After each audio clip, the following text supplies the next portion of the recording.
এক অহংকারী মেয়ে তার দামি গাড়ি থেকে নামল এবং রাস্তার ধারে মোমো বিক্রি করা এক গরিব ছেলেকে দেখে হাসতে লাগল। সে তার বন্ধুদের সামনে বলল, তোমাদের মতো লোকেরা সারা জীবন এখানেই দাঁড়িয়ে থেকে যাও। ছেলেটি চুপচাপ মুচকি হাসল, কিন্তু মাত্র 10 মিনিট পরে এমন কিছু ঘটল যে ওই মেয়েটি সবার সামনে লজ্জায় মাথা নিচু করে দাঁড়িয়ে থাকল, আর পুরো বাজার ওই মোমো বিক্রেতা ছেলেটির দিকে সম্মানের সাথে তাকাতে লাগল। দুপুরের সময় ছিল। শহরের সবথেকে ব্যস্ত মোড় মানুষের ভিড়ে ঠাসা ছিল। রাস্তার ধারে ছোট ছোট দোকানের লাইন লেগেছিল। কেউ চা বিক্রি করছিল, কেউ সিঙাড়া, আর কেউ ফল। ওই লাইনেই একটা ছোট ঠেলাও লাগানো ছিল। সেই ঠেলায় ধোয়া ওঠা গরম গরম মোমো তৈরি হচ্ছিল। ঠেলার পিছনে প্রায় 23 বছরের একটি ছেলে দাঁড়িয়েছিল। সাধারণ পোশাক, হালকা হাসি আর চেহারায় পরিশ্রমের জ্বাল্লা। ওই ছেলেটির নাম ছিল অর্জুন। অর্জুন সকাল থেকেই মোমো তৈরি করছিল। তার ঠেলার সামনে প্রায়ই ভিড় লেগে থাকত, কারণ তার মোমোর স্বাদ পুরো এলাকায় মাশহুর ছিল। লোকে বলতো যে অর্জুনের হাতে কোনো জাদু আছে, যে একবার তার মোমো খেত সে বারবার সেখানেই আসত। ঠিক সেই সময় রাস্তায় একটা ঝকঝকে কালো গাড়ি এসে থামল। গাড়িটা এতটাই দামি ছিল যে আশেপাশে দাঁড়িয়ে থাকা মানুষ এক পলকের জন্য সেটার দিকে তাকাতে লাগল। গাড়ির দরজা খুলল আর সেখান থেকে প্রায় 22 থেকে 23 বছরের এক সুন্দরী মেয়ে নিচে নামল। মেয়েটির পোশাক, জুতো, চশমা আর তার ভঙ্গি দেখে পরিষ্কার বোঝা যাচ্ছিল যে সে খুব বড়লোক ঘরের। তার নাম ছিল রিয়া। রিয়ার সাথে তার 2 বান্ধবীও গাড়ি থেকে নামল। তিনজনে হাসাহাসি করতে করতে এদিক ওদিক তাকাচ্ছিল। সম্ভবত তারা কোনো ক্যাফের দিকে যাচ্ছিল। কিন্তু হঠাৎ রিয়ার নজর অর্জুনের মোমোর ঠেলার ওপর পড়ল। সে থমকে দাঁড়াল। সে অর্জুনকে দেখল যে মন দিয়ে মোমো স্টিমারে রাখছিল। রিয়ার মুখে হঠাৎ একটা হালকা হাসি এলো, কিন্তু সেই হাসিটা ছিল বিদ্রুপের। রিয়া ধীরে ধীরে হেঁটে অর্জুনের ঠেলার কাছে পৌঁছাল। তার বান্ধবীরাও তার পিছনে এলো। রিয়া ঠেলাটিকে ওপর থেকে নিচ পর্যন্ত দেখল। তারপর অর্জুনকে দেখল আর হালকা করে হেসে উঠল। ও মাই গড, এটা দেখো, রিয়া তার বান্ধবীদের বলল। তার বান্ধবী বলল, কি হলো? রিয়া অর্জুনের দিকে ইশারা করে বলল, এই ছেলেটা আমাদের বয়সী মনে হচ্ছে, আর দেখো কি করছে, রাস্তায় মোমো বিক্রি করছে। তিনজনে জোরে জোরে হাসতে লাগল। অর্জুন তাদের কথা শুনল, কিন্তু সে কিছু বলল না। সেই শুধু চুপচাপ নিজের কাজ করতে থাকল। রিয়া আবার বলল, সত্যি কিছু লোক জীবনে কিছুই হতে পারে না, সারা জীবন এইভাবেই ঠেলা লাগাতে থাকে। এক বান্ধবী বলল, রিয়া ছাড় না, চল ক্যাফেতে যাই। কিন্তু রিয়ার মন যেন মজা করার দিকেই ঝুঁকেছিল। সে অর্জুনের একদম সামনে এসে দাঁড়িয়ে গেল। এই মোমোওয়ালা, রিয়া উঁচু গলায় বলল। অর্জুন মাথা তুলে শান্ত চোখে তার দিকে তাকালো। জি ম্যাডাম, রিয়া হাসতে হাসতে বলল। তোমার বয়স কত? অর্জুন বিনয়ের সাথে বলল, প্রায় 23 বছর। রিয়া জোরে হাসল। 23 বছর? আর কাজ কি করছো? মোমো বিক্রি করছো? আশেপাশে দাঁড়িয়ে থাকা কিছু মানুষ এখন এই কথাবার্তা দেখতে লাগল। অর্জুন শান্ত স্বরে বলল, জি ম্যাডাম, এটাই আমার কাজ। রিয়া তার বান্ধবীদের দিকে তাকিয়ে বলল, দেখলে, কিছু লোক পড়াশুনো করে না, তারপর এইভাবেই রাস্তায় দাঁড়িয়ে থাকে। তার এক বান্ধবী বলল, সত্যি, আমার তো এই ধরনের লোকেদের ওপর দয়া হয়। রিয়া আবার অর্জুনকে বলল, শোনো, তুমি কখনো ভাবনি যে জীবনে বড় কিছু করা উচিত? অর্জুন হালকা হাসির সাথে বলল, প্রতিটি মানুষ নিজের মতো করে পরিশ্রম করে ম্যাডাম। রিয়া খোঁটাড়িয়ে বলল, হ্যাঁ, কিন্তু কিছু লোক এগিয়ে যায়, আর কিছু লোক সারা জীবন এখানেই দাঁড়িয়ে থাকে, যেমন তুমি। এটা শুনে আশেপাশে দাঁড়িয়ে থাকা কিছু লোকের ভালো লাগল না, কিন্তু কেউ কিছু বলল না। অর্জুন শুধু এটুকুই বলল, কোনো ব্যাপার না ম্যাডাম, যদি আপনি মোমো খেতে চান তবে দিয়ে দিচ্ছি। রিয়া হাসতে হাসতে বলল, আমরা তোমার মোমো খাবো? তার বান্ধবীরা আবার হাসতে লাগল। আমরা তো শুধু ভালো রেস্টুরেন্টে খাই, বুঝলে? রিয়া বলল। অর্জুন তবুও শান্ত থাকল। সে বলল, ঠিক আছে ম্যাডাম। রিয়া যাওয়ার সময় শেষ কথাটি বলল, শোনো, জীবনে কিছু হতে চাইলে ঠেলা ছেড়ে ভালো কিছু কাজ করতে শেখো। এই বলে সে ঘুরল আর বান্ধবীদের সাথে হাসতে হাসতে এগিয়ে গেল। অর্জুন কিছুক্ষণ তাদের চলে যাওয়া দেখল। তারপর সে একটা গভীর শ্বাস নিল আর আবার নিজের কাজে লেগে গেল। সে হয়তো এরকম কথা শোনার অভ্যস্ত হয়ে গিয়েছিল, কিন্তু ঠিক সেই সময় রাস্তার ওপাশ থেকে হঠাৎ জোরে আওয়াজ এলো, ব্রেক লাগাও, ব্রেক! মানুষজন চিৎকার করতে লাগল। রাস্তায় হঠাৎ হুলস্থুল পড়ে গেল। রিয়া আর তার বান্ধবীরাও চমকে পিছনে তাকালো। কয়েক সেকেন্ডের মধ্যে এমন এক দুর্ঘটনা ঘটতে চলেছিল যা পুরো পরিবেশ বদলে দিত। আর ঠিক সেই মুহূর্তে অর্জুনের নজরও সেদিকে গেল।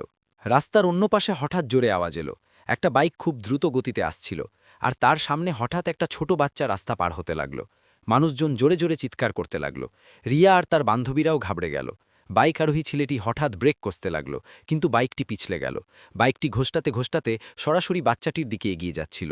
মানুষজন শুধু দাঁড়িয়ে দেখছিল, কিন্তু ঠিক সেই মুহূর্তে অর্জুন ঠেলা থেকে ঝাঁপ দিল। সে বিদ্যুতের মতো দৌড়ালো। সে ছুটে গিয়ে বাচ্চাটিকে ধরে ফেলল আর তাকে টেনে রাস্তার ধারে সরিয়ে দিল। ঠিক সেই সময় বাইকটি তার পাশ দিয়ে ঘোষটাতে ঘোষটাতে বেরিয়ে গেল। যদি 1 সেকেন্ডও দেরি হতো, তবে বাচ্চাটি মারাত্মকভাবে জখম হতে পারত। পুরো বাজার কিছুক্ষণের জন্য শান্ত হয়ে গেল। তারপর হঠাৎ লোকেদের আওয়াজ আসতে লাগল, আরে বাচ্চাটা বেঁচে গেছে, এই ছেলেটা বাঁচিয়ে নিয়েছে। বাচ্চাটির মা দৌড়ে এলেন আর বাচ্চাটিকে জড়িয়ে ধরলেন। তার চোখে জল এসে গিয়েছিল। বাবা, যদি তুমি না থাকতে তবে আমার বাচ্চা। তিনি অর্জুনের সামনে হাত জোর করতে লাগলেন।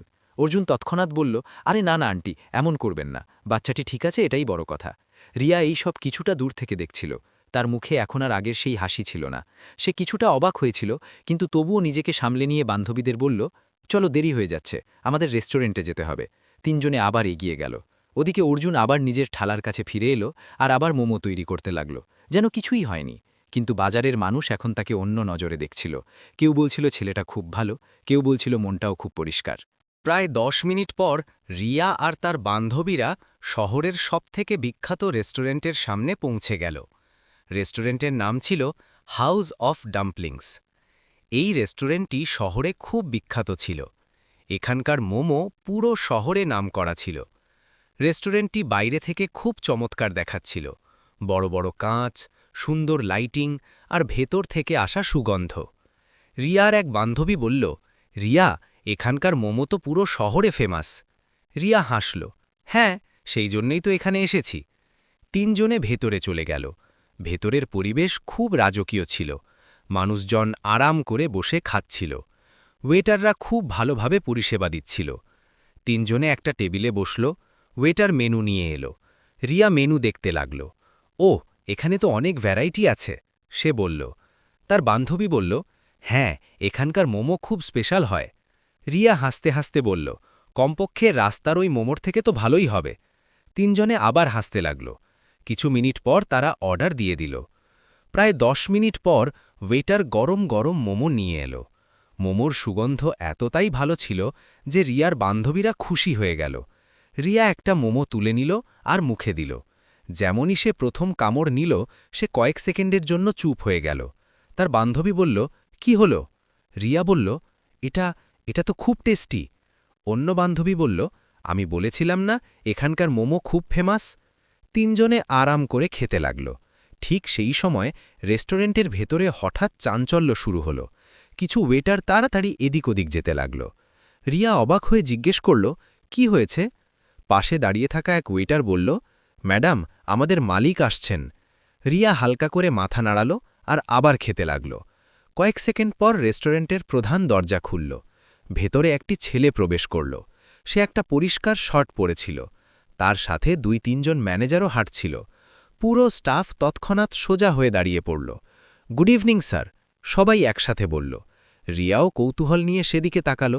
কিন্তু যেমনই তার নজর ওই ছেলেটির মুখের ওপর পড়ল, তার হাত থেকে চামচ পড়ে গেল। তার চোখ বড় বড় হয়ে গেল। সে ধীরে ধীরে বলল, এটা কিভাবে হতে পারে? তার বান্ধবীরাও ওদিকে তাকালো আর পরের মুহূর্তেই তারা চমকে গেল, কারণ রেস্টুরেন্টের ভেতরে যে ছেলেটি মালিকের মতো হেঁটে আসছিল সে অন্য কেউ নয়, সেই মোমো বিক্রেতা অর্জুন ছিল। রিয়ার দম যেন আটকে গেল। তার মাথায় কিছুই আসছিল না। কিছুক্ষণ আগে যে ছেলেটিকে সে রাস্তায় উপহাস করেছিল, সেই ছেলেটি এই শহরের সবথেকে ফেমাস রেস্টুরেন্টের মালিক ছিল। অর্জুন ধীরে ধীরে রেস্টুরেন্টের ভেতরে ঘুরে সবকিছু দেখছিল। সে প্রতিটি টেবিলের ওপর নজর দিচ্ছিল। তারপর হঠাৎ তার নজর রিয়ার ওপর পড়ল। দুজনের চোখ এক মুহূর্তের জন্য মিলল। রিয়ার মুখ একদম ফ্যাকাশে হয়ে গেল। তার মনে পড়ে গেল কিছুক্ষণ আগে সে অর্জুনকে কি বলেছিল। তার বান্ধবীরাও একদম চুপ হয়ে গেল। রিয়া ধীরে ধীরে বলল, এটা ওই ছেলেটিই না? এক বান্ধবী বলল, হ্যাঁ, ওই মোমোওয়ালা ছেলেটা। রিয়ার বিশ্বাসই হচ্ছিল না। ওদিকে অর্জুনও তাদের চিনে নিয়েছিল, কিন্তু তার মুখে না ছিল রাগ, না ছিল অহংকার, শুধু সেই শান্ত হাসি। রেস্টুরেন্টের ম্যানেজার অর্জুনকে বলল, স্যার, আজকের সেল খুব ভালো। অর্জুন মাথা নাড়াল। তারপর সে রিয়ার টেবিলের দিকে ইশারা করে জিজ্ঞেস করল, এই লোকেদের সার্ভিস ঠিকমতো দেওয়া হচ্ছে তো? ম্যানেজার বলল, জি স্যার। এটা শুনে রিয়ার মাথা আরও নিচু হয়ে গেল। যে ছেলেটিকে সে রাস্তায় ছোট ভেবেছিল সেই এই রেস্টুরেন্টের মালিক ছিল, আর সে তারই রেস্টুরেন্টে বসে খাচ্ছিল। কিছুক্ষণ পর অর্জুন নিজে তাদের টেবিলের দিকে আসতে লাগল। রিয়ার বুক ধরফর করতে লাগল। অর্জুন তাদের টেবিলের কাছে এলো। সে স্বাভাবিক গলায় বলল, মোমো কেমন লাগলো ম্যাডাম? রিয়ার কাছে কোনো জবাব ছিল না। তার নজর নিচে ঝুঁকেছিল। অর্জুন হালকা হাসির সাথে বলল, আশা করি নাস্তার মোমোর থেকে ভালো হবে। রিয়ার মুখ লজ্জায় লাল হয়ে গেল। সে বুঝতে পারছিল না কি বলবে। তার বান্ধবীরাও একদম চুপ ছিল। কয়েক সেকেন্ড টেবিলে নীরবতা থাকল। তারপর রিয়া ধীরে ধীরে বলল, আমি জানতাম না। অর্জুন শান্ত গলায় বলল, কোনো ব্যাপার না ম্যাডাম। রিয়া ধীরে ধীরে মাথা তুলল। আপনি আপনি এই রেস্টুরেন্টের মালিক? অর্জুন হালকা করে মাথা নাড়াল। জি। রিয়া পুরোপুরি অবাক হয়ে গেল। সে ভাবতেও পারেনি যে রাস্তায় ঠেলা লাগানো ছেলেটি এত বড় রেস্টুরেন্ট চালাতে পারে। কিন্তু আসল সত্যি এখনও বাকি ছিল। আর কিছুক্ষণের মধ্যেই অর্জুনের ব্যাপারে এমন এক সত্য সামনে আসতে চলেছিল যাতে রিয়া পুরোপুরি কেঁপে যেত। রিয়ার চোখ এখনও ঝুঁকেছিল। তার মাথায় বারবার সেই শব্দগুলো ঘুরছিল যা সে কিছুক্ষণ আগে রাস্তায় অর্জুনকে বলেছিল, তোমাদের মতো লোকেরা সারা জীবন এখানেই দাঁড়িয়ে থেকে যাও। এখন তার মনে হচ্ছিল যেন তার নিজের শব্দই তার কানে প্রতিধ্বনিত হচ্ছে। অর্জুন কয়েক সেকেন্ড সেখানে দাঁড়িয়ে থাকল। তার মুখে এখনও সেই শান্ত হাসি ছিল। রিয়া ধীরে ধীরে মাথা তুলল আর বলল, আমি সত্যিই জানতাম না যে এই রেস্টুরেন্টটা আপনার। অর্জুন হালকা হাসল। কোনো ব্যাপার না ম্যাডাম, প্রায়ই মানুষ প্রথম নজরে সেটাই দেখে যা সামনে দেখা যায়। রিয়া চুপ থাকল। তার বান্ধবীরাও এতক্ষণ একদম শান্ত ছিল। তাদের মধ্যে একজন ধীরে ধীরে বলল, আপনি সত্যিই মালিক? অর্জুন পাশে দাঁড়িয়ে থাকা ম্যানেজারের দিকে তাকাল। ম্যানেজার তৎক্ষণাৎ বলল, জি ম্যাডাম, স্যারই এই পুরো রেস্টুরেন্টের মালিক। রিয়ার চোখ আবার বড় বড় হয়ে গেল। সে এতক্ষণ ভাবছিল হয়তো কোনো মজা হচ্ছে, কিন্তু এখন সে পুরোপুরি বুঝতে পেরেছিল যে আসল সত্যি কি। অর্জুন বলল, আপনারা আরাম করে খান, যদি আর কিছু প্রয়োজন হয় তবে জানাবেন। এইটুকু বলে সে ঘুরে গেল। কিন্তু রিয়ার মনে এখন অনেক প্রশ্ন জাগছিল। সে হঠাৎ বলল, 1 মিনিট অর্জুন। অর্জুন থেমে গেল। সে ধীরে ধীরে ঘুরল। জি? রিয়া ইতস্তত করে জিজ্ঞেস করল, যদি আপনি এই রেস্টুরেন্টের মালিক হন তবে রাস্তায় ঠেলা কেন লাগান? এই প্রশ্ন শুনে রেস্টুরেন্টের 2-3 জন ওয়েটারও মুচকি হাসল। হয়তো তারা এই প্রশ্নের উত্তর আগেও অনেকবার শুনেছিল। অর্জুন কিছুক্ষণ চুপ থাকল। তারপর সে একটা চেয়ার টেনে তাদের টেবিলের কাছে বসল। ঠিক আছে, যদি আপনি জানতে চান তবে বলে দিচ্ছি। রিয়া আর তার বান্ধবীরা মন দিয়ে তার দিকে তাকাতে লাগল। অর্জুন ধীরে ধীরে বলতে শুরু করল, আজ থেকে প্রায় 5 বছর আগে আমার কাছে কিছুই ছিল না। রিয়া মন দিয়ে শুনছিল। আমার বাবা একটা ছোট ধাবায় কাজ করতেন। আমরা খুব গরিব ছিলাম। অর্জুনের গলা একদম শান্ত ছিল। একদিন বাবা অসুস্থ হয়ে পড়লেন। ঘরের অবস্থা আরও খারাপ হয়ে গেল। সেই সময় আমার কাছে দুটোই রাস্তা ছিল, হয় পড়াশোনা ছেড়ে দিয়ে কাজ করা অথবা বাড়ির লোকেদের অভুক্ত দেখা। রিয়া এখন পুরোপুরি তার গল্পে হারিয়ে গিয়েছিল। অর্জুন এগিয়ে বলল, আমি পড়াশোনা ছেড়ে দিলাম আর রাস্তায় মোমো বিক্রি করতে শুরু করলাম। তার বান্ধবী অবাক হয়ে বলল, আপনি নিজে শিখেছিলেন? অর্জুন হাসল। হ্যাঁ, শুরুতে আমার মোমো কেউ খেত না। সে হালকা হাসল। প্রথম দিন আমি 200টি মোমো বানিয়েছিলাম, কিন্তু মাত্র 15টি বিক্রি হয়েছিল। রিয়া মন দিয়ে শুনছিল। অর্জুন বলল, কিন্তু আমি হার মানিনি। প্রতিদিন একটু একটু করে উন্নতি করলাম, স্বাদ আরও ভালো করলাম। সে আরও বলল, ধীরে ধীরে লোক আসতে লাগল। তারপর আমার মোমোর চর্চা শুরু হলো। রিয়ার এক বান্ধবী বলল, তারপর আপনি রেস্টুরেন্ট খুলে নিলেন? অর্জুন মাথা নাড়াল।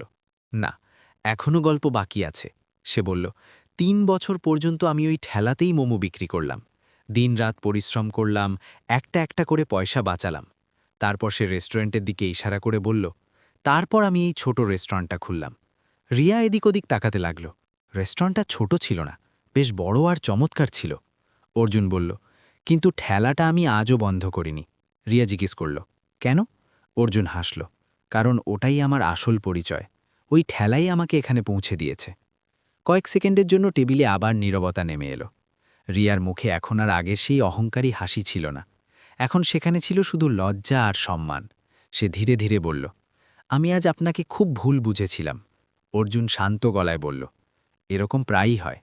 রিয়া ধীরে ধীরে বলল, আমি আপনার মজা উড়িয়েছি, আমার এমনটা করা উচিত হয়নি। অর্জুন হাসি মুখে বলল, কোনো ব্যাপার না, জীবনে প্রতিটি মানুষ শেখে। কিন্তু ঠিক সেই সময় রেস্টুরেন্টের দরজা আবার খুলল। ভেতরে এক বয়স্ক লোক দ্রুত গতিতে এলেন। তিনি সরাসরি অর্জুনের কাছে পৌঁছালেন।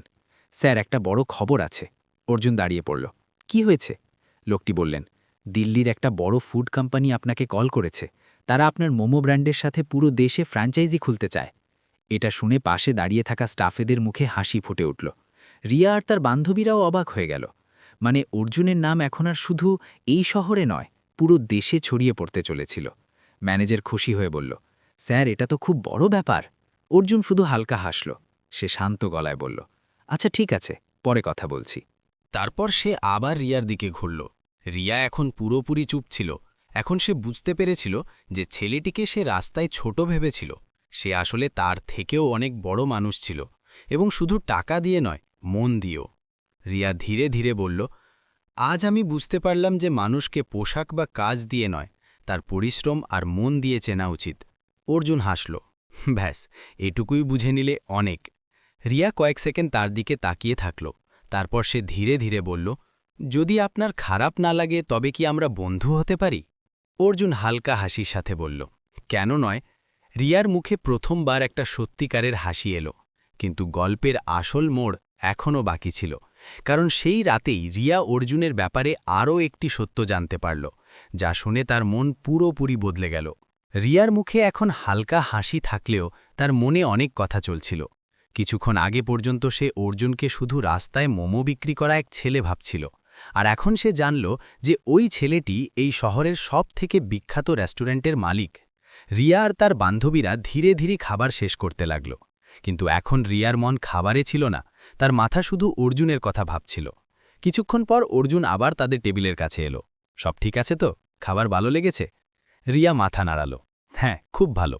তারপর সে কিছুটা ইতস্তত করে বলল, অর্জুন, যদি আপনি সময় পান তবে কি আমরা কিছুক্ষণ কথা বলতে পারি? অর্জুন হাসল। হ্যাঁ, কেন নয়। সে ম্যানেজারকে বলল যে সে কিছুক্ষণ পরে আসছে, আর তারপর রিয়ার টেবিলের সামনের চেয়ারে বসে পড়ল। রিয়া কয়েক সেকেন্ড চুপ থাকল, যেন সে সঠিক শব্দ খুঁজছে। তারপর সে ধীরে ধীরে বলল, আজ আমি আপনাকে খুব ভুল বুঝেছিলাম। আমার মনে হতো টাকাই সবকিছু। অর্জুন শান্ত স্বরে বলল, অনেক লোকই এমনটা ভাবে, এতে আপনার ভুল নেই। রিয়া বলল, কিন্তু আজ প্রথমবার আমি বুঝতে পারলাম যে পরিশ্রম আর সম্মান টাকার থেকে বড় জিনিস। অর্জুন হালকা হাসল। যদি আজ আপনি এটা বুঝতে পারেন তবে ভাববেন আজকের দিনটা ভালো ছিল।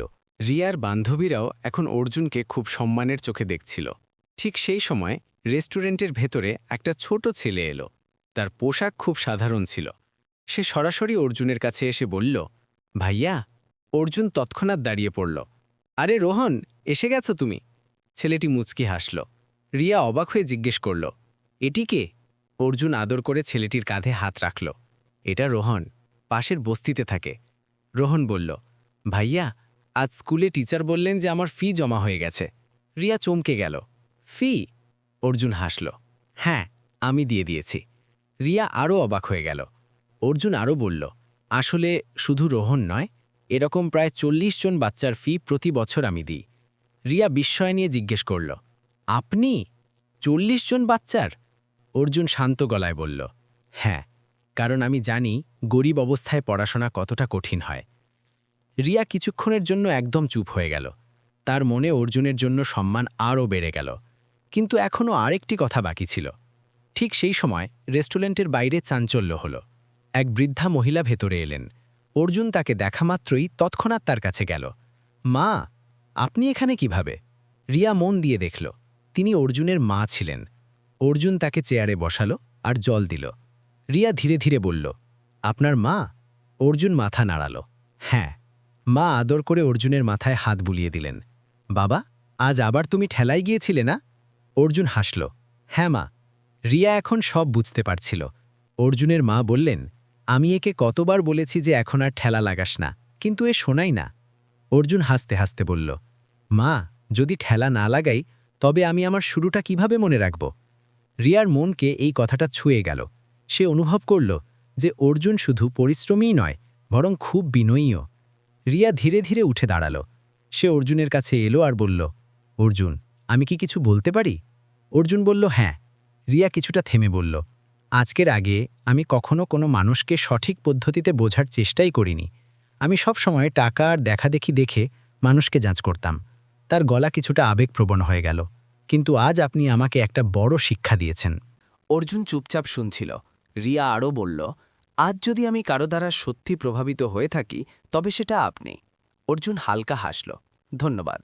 রিয়া বলল, না, ধন্যবাদ আমার বলা উচিত, কারণ আজ যদি আমি এখানে না আসতাম তবে হয়তো আমি সারা জীবন সেই অহংকারী মেয়ে হয়েই থেকে যেতাম। অর্জুনের মা এই সব শুনছিলেন। তিনি হাসি মুখে বললেন, মা, ভুল প্রতিটি মানুষের হয়, কিন্তু যেই নিজের ভুল বুঝতে পারে সেই ভালো মানুষ হয়। রিয়া নিচু হয়ে তাকে নমস্কার করল। আন্টি, আপনি খুব ভালো ছেলে মানুষ করেছেন। অর্জুনের মায়ের চোখে খুশির জল এসে গেল। কিছুক্ষণ পর রিয়া আর তার বান্ধবীরা চলে যেতে লাগল। দরজার কাছে পৌঁছে রিয়া আরও একবার ঘুরল। সে অর্জুনের দিকে তাকাল। এখন তার মুখে অহংকার নয়, সম্মান ছিল। সে হাসি মুখে বলল, অর্জুন, পরের বার যখন আমি এখানে আসব তখন শুধু কাস্টমার হয়ে নয়, বন্ধু হয়ে আসব। অর্জুনও হাসি মুখে বলল, দরজা সবসময় খোলা আছে। রিয়া আর তার বান্ধবীরা বাইরে চলে গেল। রেস্টুরেন্টের বাইরে সেই একই রাস্তা ছিল, একই ভিড় ছিল, আর কিছুটা দূরে সেই মোমোর ঠেলাটাও দাঁড়িয়েছিল। কিন্তু আজ রিয়ার চোখে ওই ঠেলার মূল্য পুরোপুরি বদলে গিয়েছিল, কারণ সে এখন জেনে গিয়েছিল যে কখনো কখনো রাস্তার ধারে দাঁড়িয়ে থাকা একটা সাধারণ ঠেলা কোনো মানুষের সবথেকে বড় পরিশ্রম আর সবথেকে বড় কাহিনী লুকিয়ে রাখে। আর সেই দিনের পর রিয়া কখনো কোনো মানুষকে তার কাজ বা পোশাক দিয়ে জাজ করেনি, কারণ তার সবসময় মনে থাকত যে মোমো বিক্রেতা ছেলেটিকে সে উপহাস করেছিল সে আসলে তার থেকেও অনেক বড় মানুষ ছিল।